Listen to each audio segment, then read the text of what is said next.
Welcome to War Room Impeachment. This is our Christmas Eve show, Tuesday, December 24th, 2019. We are from our Capitol Hill War Room and our Christmas Eve special, the I-Day curated, Impeachment Day curated show. Raheem, Kassam, Stephen K. Bannon, Jason Miller were letting to have the day off. On the John Fredericks Radio Network, the Salem Broadcast Radio Network, America's Voice.news throughout the globe, and Newsmax TV. My wingman, Raheem Kassam, Nigel Farage's sidekick, the master strategist for all things Brexit. And we've decided to do something very special today. I thought it was so powerful, the 8 or 9 hour debate that took place on impeachment day, that Raheem and I and the team in the war room, the rapid response, Greg and Jack and Vish and everybody, we decided to, and Dan decided to give a highlight reel. Raheem, you want to talk about what we're going to do today? Look, I think for a lot of people out there, they wouldn't have had the time or ability to watch all, as you say, the 9, maybe even 10 hours of substance on the floor of the House on impeachment day. And there were moments of drama that we're not used to seeing in the House of Representatives, and certainly not used to seeing in as much measure as well. There were moments from both the Republicans and the Democrats. Explain to our people, because I watch Question Time when I can on BBC. Why the parliamentary system and our system are very different. In the parliamentary system, it's just throw down all the time. It's if you like rhetoric and if you like political combat.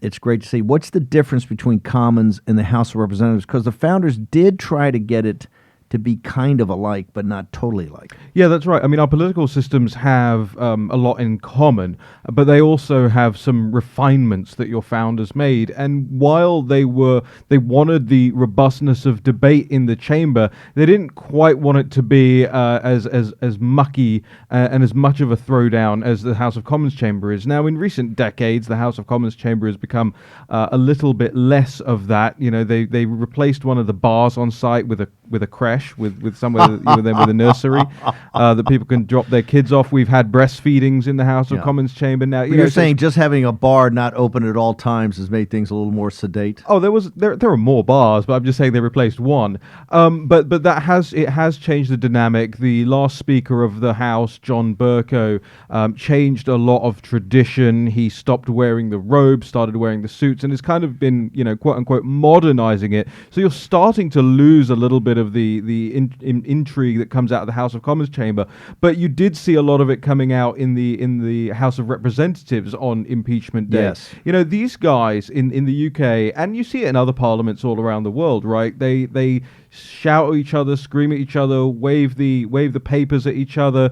There have been instances where people have actually picked up the mace, which is the thing that rests on the dispatch box in the Commons chamber, which allows Parliament to sit. That's the monarchy giving her consent to the Parliament to sit. And people, when that mace is lifted, you're no longer able to sit. You don't quite have necessarily the same level of disruption that takes place in the House of Representatives, but you do have some strange correlations taking place, some dovetailing that's been taking place between the UK and the United States. These two countries which have really witnessed and led the fight back against the career political classes, the party of Davos, the bureaucratic establishment, the intra-agency consensus. And one of those things is applause. Rounds of applause inside the chamber. We're really not used to seeing that in the UK. It defies convention in one of the most heinous ways possible, but you have seen it a lot with this Brexit process. And I noticed earlier this week on impeachment day that you have begun to see it in the House of Representatives chamber as well. And the clip I would like to open with, Steve, does show that's going on. Let me just stop again. This is our Christmas Eve special, 24 December, the year of our Lord 2019. It's Tuesday here in the capital, nation's capital. This is episode 87 of War and Impeachment. Remember, we're going to be here every day, 7 days a week, even through the holidays, until the impeachment trial in the Senate is over. The day after, we'll do a summary show. That is War Room Impeachment. Okay, what do you got for us, Raheem? So This is This is iDay curated. Yeah, this is Raheem's curation. Well, I want to start with Nancy Pelosi, and this is Nancy Pelosi both after the impeachment vote and what she said on the floor. And I want people to understand the gravity, especially of this first clip, where Nancy Pelosi is making clear that her colleagues, her Democrat colleagues, should not be cheering and applauding on the floor. The yeas are 230. The nays are 197. Present is 1. Article 1 is adopted. The question is on adoption of Article 2. The question is on the adoption of Article 2. Those in favor say aye. Aye. Those opposed, nay. No. The ayes have it. The ayes have it. As Speaker of the House, I solemnly and sadly open the debate on the impeachment of the President of the United States. If we do not act now, we would be derelict in our duty. It is tragic that the President's reckless actions make impeachment necessary. He gave us no choice. Sadly, the American people have witnessed further wrongs of the President which necessitate the second article of impeachment, obstruction of Congress. When the President's wrongdoing was revealed, he launched an unprecedented, indiscriminate, and categorical campaign of defiance and obstruction.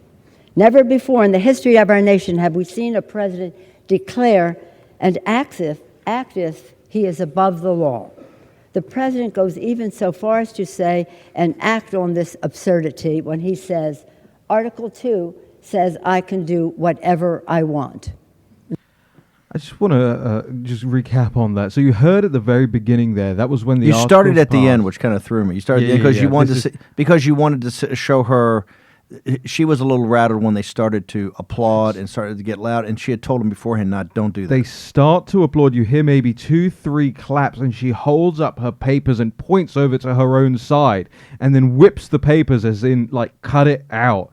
And you hear the Republicans, the oohs you hear of the Republicans going, oh, I thought this was a prayerful day. I thought this was a mournful day. I thought you weren't trying to cheer about this. I started at the end there because out of both that and because that's the way the framing that the Guardian newspaper has presented. And you know how much I like, and I know you like, Steve, to interpret how the New York Times, the Guardian, the Financial Times, all these guys are framing these things. And they're framing it as Nancy Pelosi with her iron fist in charge of her own party, in charge of the rhetoric coming out of her own party, and then being, that responsible, solemn approach on the House floor.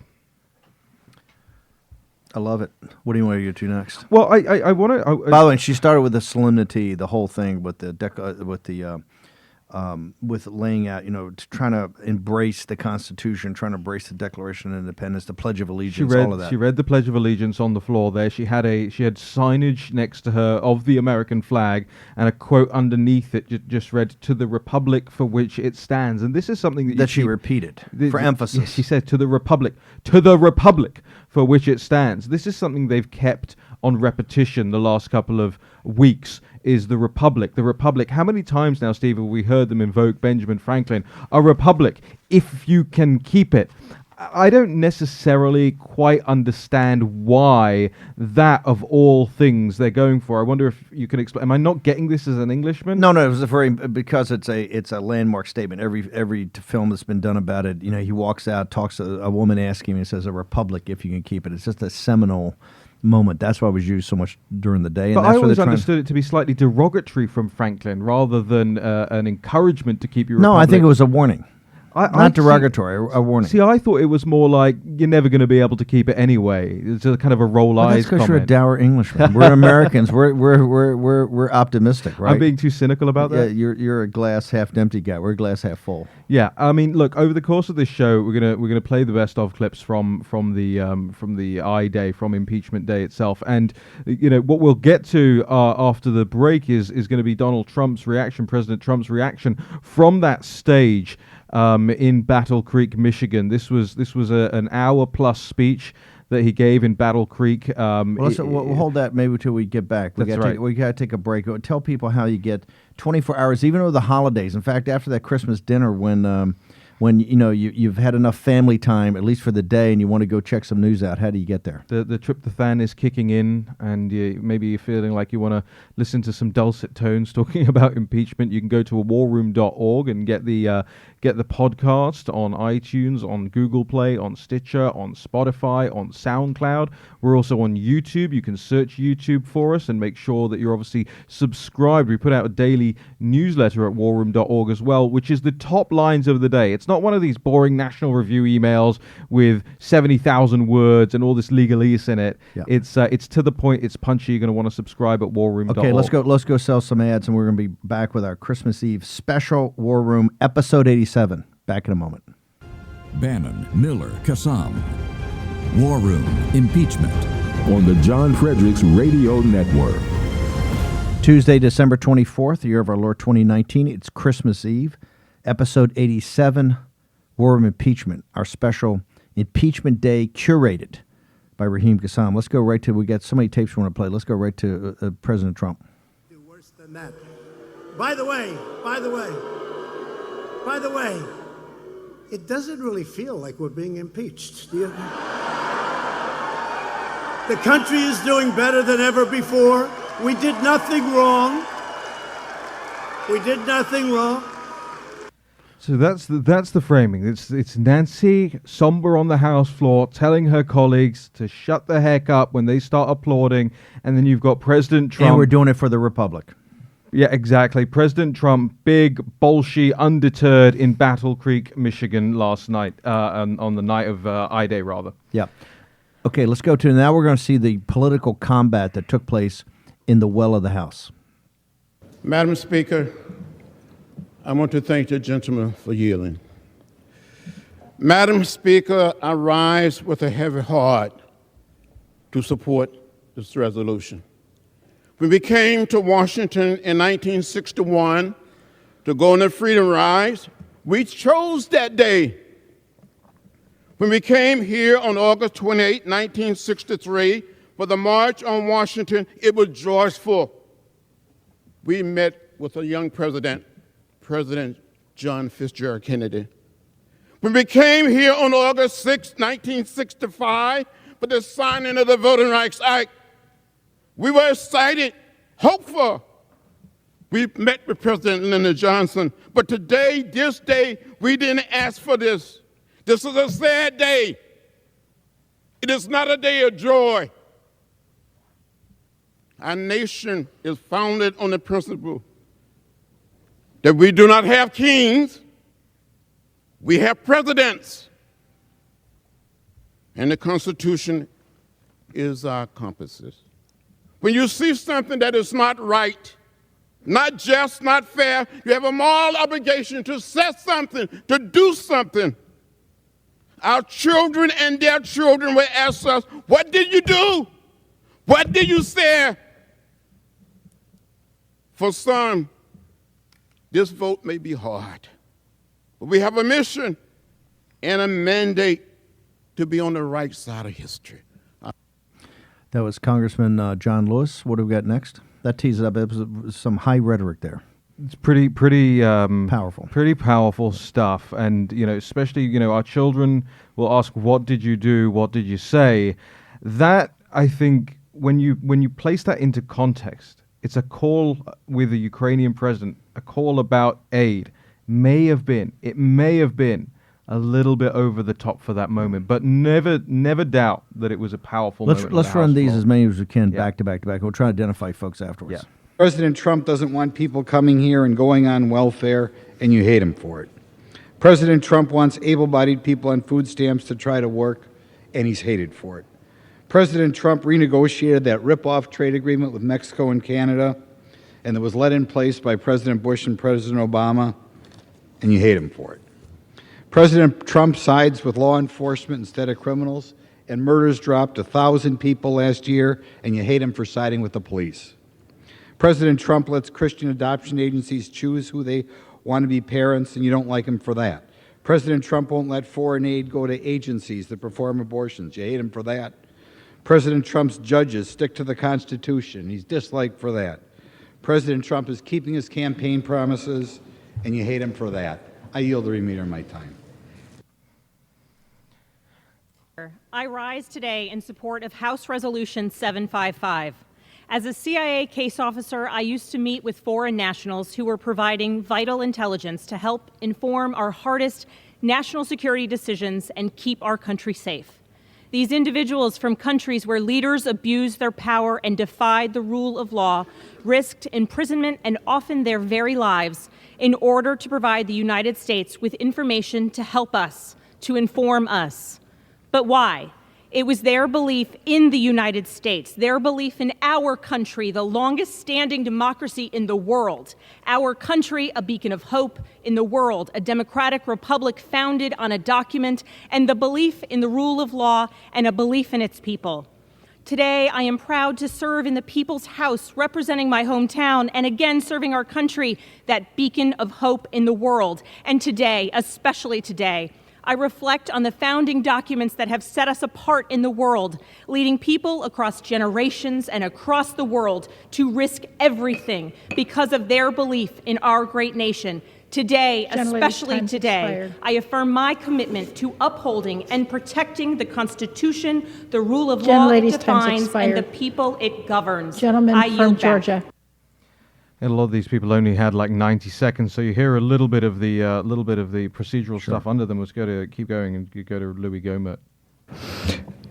The president turning his back on Ukraine, that happened in 2009, because in 2008, Ukraine invaded Georgia. What happened? Bush put sanctions on Russia to teach them a lesson. What happened after that? Well, in March of 2009, Hillary Clinton was sent over to Russia with a reset button to say, Bush overreacted. We're okay that you invaded Georgia. It was a green light to Russia to invade Ukraine. And what do? Oh, yeah, you send blankets and MREs they can eat and be warm while the Russians are killing them.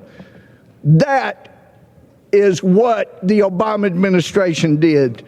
This is a travesty, and we're in big trouble because Schumer was right. Now, it's lowered even farther, the bar. It will be used for political battles, and this country's end is now in sight. I hope I don't live to see it. This is an outrage. I yield back. Gentleman from New York. Mr. Speaker, I am deeply concerned that any member of the House would spout Russian propaganda on the floor of the House. I now yield 1 minute to the gentleman from New York, Mr. Higgins. The gentleman from New York is recognized for... The House will come to order. The gentleman from New York is recognized for 1 minute. Thank you. The House will come to order. The House will come to order. The gentleman from New York is recognized for 1 minute. That was the biggest fracas we had during the day. That's when Nadler accused Louis Gohmert of really using talking points from the Russians. And the imagery very powerful there as well. Louis Gohmert being very concise and very clear about what led the United States to this situation as regarded Russia, Georgia, Ukraine. You heard it all as regarded the Barack Obama administration's response to the invasion of Ukraine. And Jerry Nadler getting up immediately after and accusing Louis Gohmert, who is stating historical fact of spouting Russian propaganda. Immediately after that, Louis Gohmert returns to the microphone to harangue Jerry Nadler right back. I don't know if it's harangue. I think it's an honest thing. And then later that night, Brian Williams took a shot at it. Deserved haranguing. We're going to have to do some of the other clips after we get back from the break. But just give in a summary. Just give everybody a quick. How do they go to the 24 hours a day? The hottest site on news, and the hottest news site on the web. How do they get there? Yeah, look, we're really pleased with everyone who's coming to the site, and we thank you for it. For your subscriptions, it's free on iTunes and everywhere else.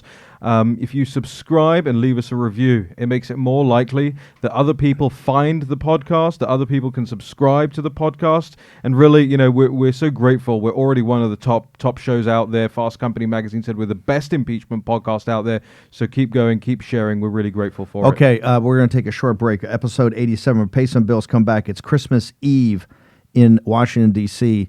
War Room Impeachment. Return in a moment. Impeachment. On the John Fredericks Radio Network. Welcome back to War Room Impeachment, Christmas Eve, episode 87, here on the John Fredericks Radio Network, Salem Radio Network, America's Voice.news, and available on Apple, iTunes, Stitcher, Spotify, Google Play, SoundCloud. We hope you're all consuming across your preferred platforms. And also, if you have feedback for us, we love it, at warroom.org. Make sure you're checking out the comments section. We're in there every day, 365 days a year, or however long we've been going for, at least 24 hours a day until the acquittal of President Donald J. Trump. I'm Raheem Kassam. Stephen K. Bannon has bounced for the episode. We've got Greg Manns in from the War Room to join us for the rest of the show. Greg, what we're doing here is recapping I-Day, Impeachment Day.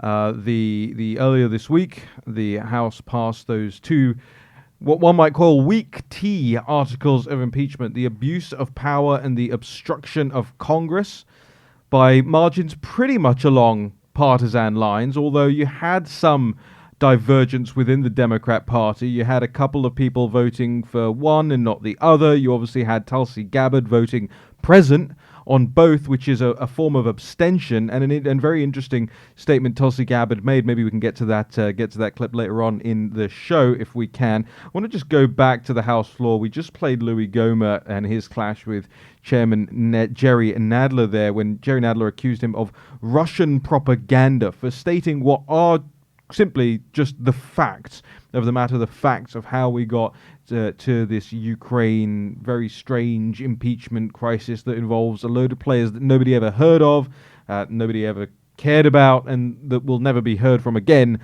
much like the whistleblower. I want to take it back to the House floor now and hear what some of the other representatives had to say for themselves on that dramatic impeachment day.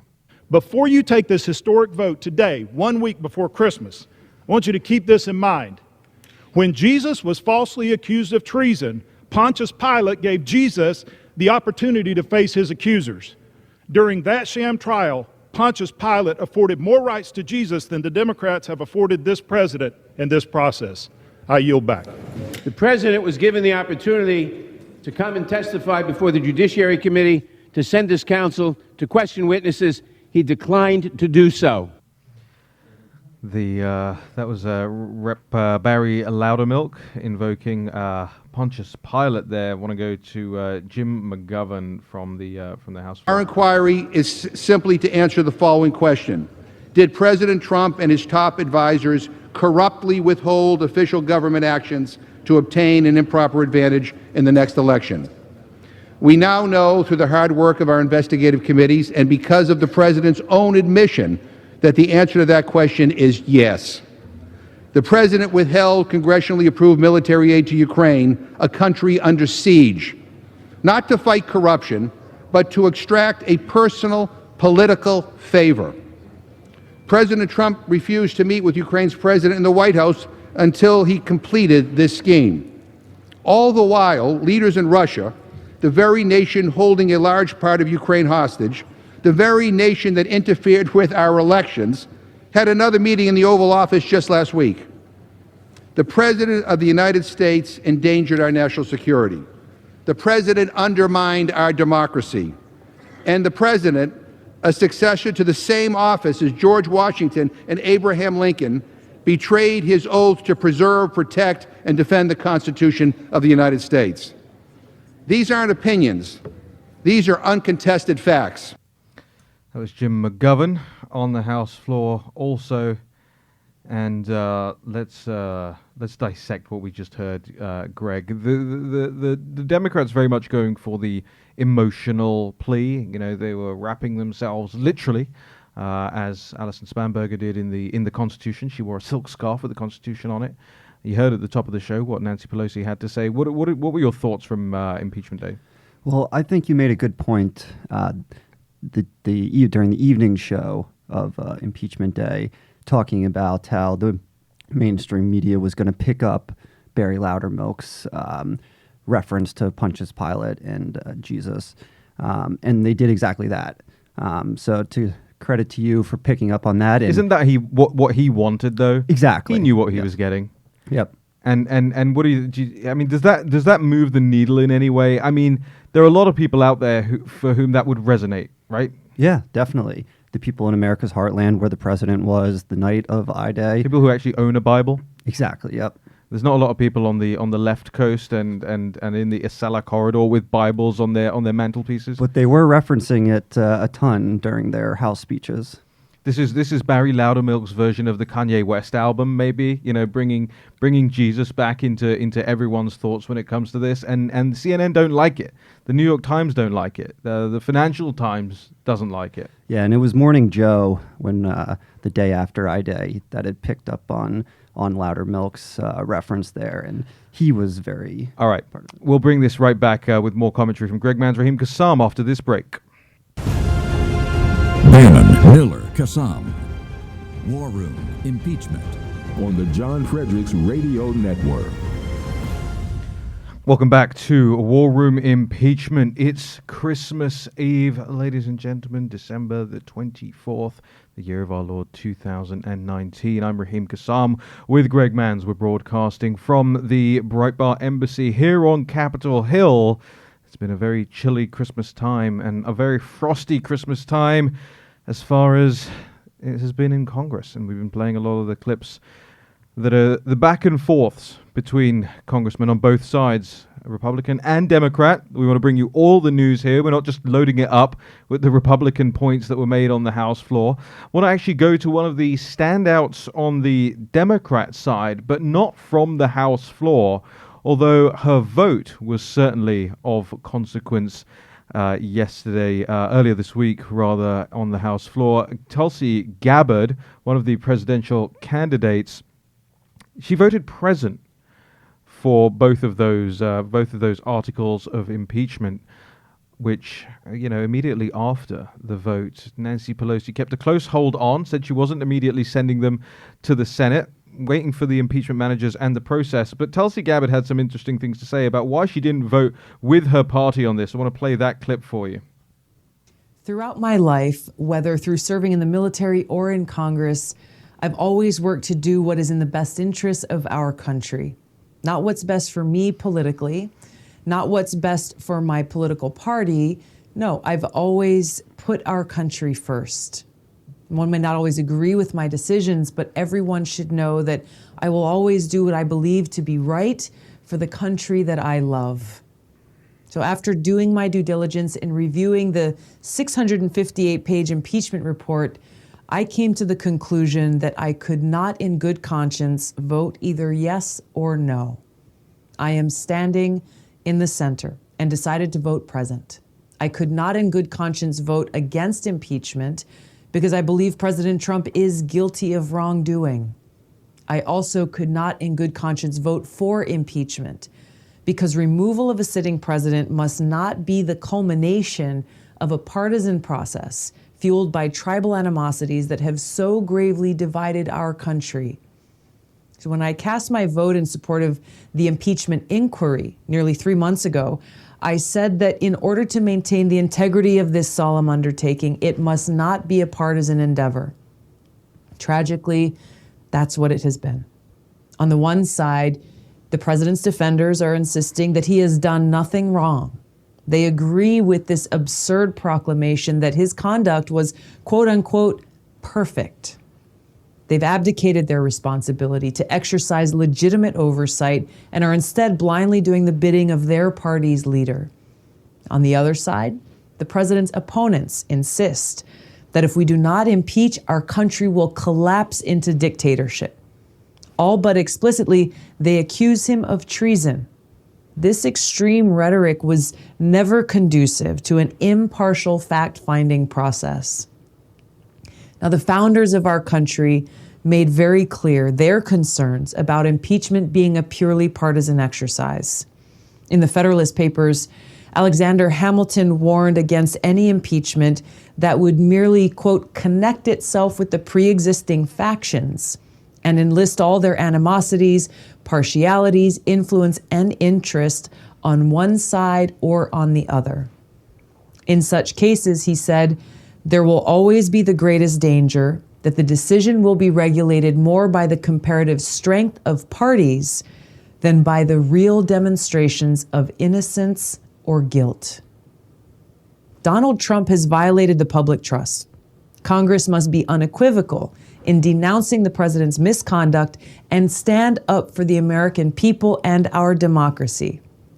To this end, I've introduced a censure resolution that will send a strong message to this president and future presidents that their abuses of power will not go unchecked, while leaving the question of removing Trump from office to the voters to decide. I'm confident that the American people will decide to deliver a resounding rebuke of President Trump's innumerable improprieties and abuses, and they will express that judgment at the ballot box. That's the way real and lasting change has always occurred in this great country, through the forcefully expressed will of the people. A house divided cannot stand. Today, we are divided. Fragmentation and polarity are ripping our country apart. This breaks my heart and breaks the hearts of all patriotic Americans, whether we are Democrats, Republicans, or independents. So today, I come before you to make a stand for the center, to appeal to all of you, to bridge our differences and stand up for the American people. My vote today is a vote for much needed reconciliation and hope that together we can heal our country. Let's work side by side, seeking common ground to usher in a bright future for the American people and our country. It's really nice, Tulsi, but I don't think that that's what the two sides want, even the bases want right now. Greg, you know, it's true. A lot of what she said is true about it being a partisan process. Basically on both sides, if you disregard the one or two that voted for one of the and not the other of the articles of impeachment. But what audience is she playing to out there? Because here's the way I see it: the left, the Democrats, even their voter base, their base, they want to throw down right the next election, and the Republicans are charged up more than ever. You saw it in Battle Creek, you saw it when Trump gave that rally on the night of impeachment. They want to throw down as well. Who's voting for this? I'm going to stand in the center. Please vote for me.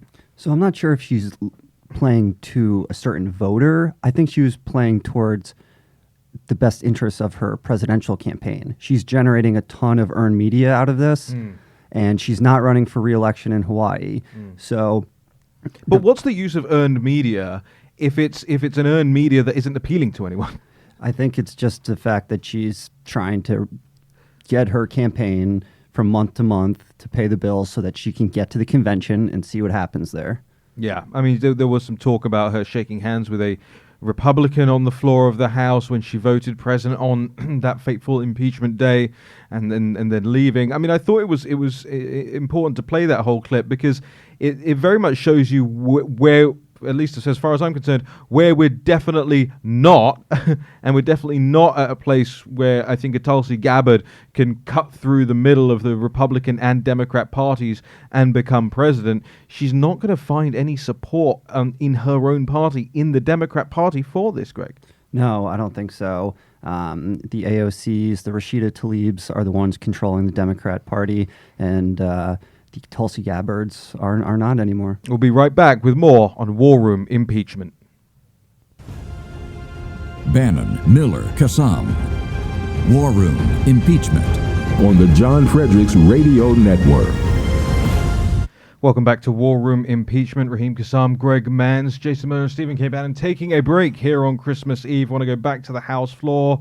Democrat Representative Joe Kennedy. Dear Ellie and James, this is a moment that you will read about in your history books. Today, I will vote to impeach the President of the United States. And I want you to know why. He broke our laws. He threatened our security. He abused the highest, most sacred office in our land. I want you to know that it does not feel good. I can't stop thinking about the cost to our country. Not just the impeachable offenses, but the collateral damage of a president who uses power like a weapon against his own people. erodes our decency, degrades our dignity. I don't yet know how they will tell the story of this era, but I want to tell you the story of this day.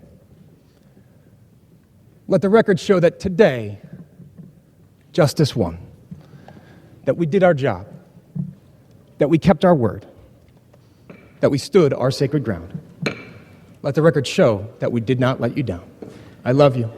Listen to Mom. Gentlemen's I'll be home time's soon. expired. It concerns every one of us. Nothing but a drive-by hit. But you know something? This majority leader also just said, wherever law ends, tyranny begins. But I will say this, in this House, wherever the rules are disregarded, chaos and mob rule actually begin, and the majority has taken that to a new level. It has been said today, where is bravery? I'll tell you where bravery is found and courage is found. It's found in this minority who has lived through the last year of nothing but rules being broken, people being put down, questions not being answered, and this majority say, be damned with anything else, we're going to impeach and do whatever we want to do. Why? Because we won an election. I guarantee you, one day you'll be back in the minority, and it ain't going to be that fun. Because when you look at it, when you actually trash the rules of this House, you ought to really look at what did you gain at the end by trashing the institution you claim to love. That's the things we found out so far. But you know, they're really careful of saying, oh, you want to deal in process and process. As I said last night in the Rules Committee where they didn't want to listen, I'll win on process and I will win on facts because we have the truth on our side. Let me remind you. Joe Kennedy and Doug Collins there on the House floor. That's been our wrap for the impeachment special, the I-Day special here on Christmas Eve, episode 87. It has been Greg Mann, Stephen K. Bannon, Raheem Kassam here on Capitol Hill, wishing you a Merry Christmas indeed over the course of the next 24 hours or so. We'll be back with another episode tomorrow. There is War Room Impeachment episode 88 on Christmas Day, and we want to wish you all a very Merry Christmas. Make sure you have some good, friendly banter with your family, as well as discussing the political issues of the day. Check out warroom.org and make sure you're subscribed to the podcast. Thank you.